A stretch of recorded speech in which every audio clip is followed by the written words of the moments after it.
24 ans de répression et plus de 500 000 morts. Bachar al-Assad aura dirigé la Syrie d'une main de fer avant de fuir le pays avec sa famille alors que les groupes rebelles menés par Hayat Tahrir al-Sham étaient aux portes de la capitale Damas. Une nouvelle accueillie avec soulagement et prudence par les dirigeants mondiaux. Dans son dernier discours, le chancelier allemand Olaf Scholz a déclaré que le dirigeant syrien avait des dizaines de milliers de vies sur la conscience et l'a accusé d'avoir provoqué l'exode massif de réfugiés de Syrie. Es kommt jetzt darauf an, dass Syrien schnell in Recht und Ordnung leben kann und dass Recht und Ordnung dort hergestellt werden. Dabei müssen alle Religionsgemeinschaften, alle Volksgruppen und Minderheiten Schutz genießen. Allen Syrerinnen und Syrern muss ein Leben in Würde und Selbstbestimmung möglich gemacht werden. Daran werden wir die nächste syrische Regierung messen.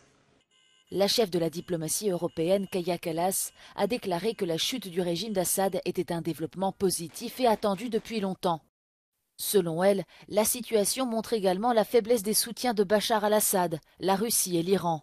Désormais, la priorité de l'Union européenne sera d'assurer la sécurité dans la région, a-t-elle déclaré dans un communiqué publié sur X.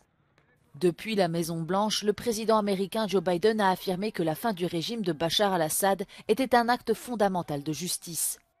The upshot for all this is, for the first time ever, neither Russia nor Iran nor Hezbollah could defend this abhorrent regime in Syria.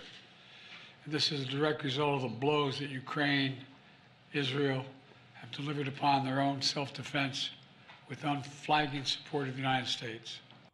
Le secrétaire général de l'ONU, Antonio Guterres, a salué la fin du régime dictatorial syrien et a exhorté le pays à se reconstruire.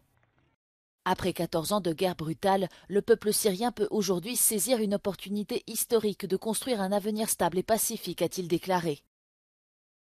De nombreux observateurs internationaux préviennent aussi que cette prise de pouvoir pourrait faire sombrer la Syrie dans le chaos. La Russie a demandé une réunion d'urgence du Conseil de sécurité de l'ONU pour discuter de l'avenir du pays.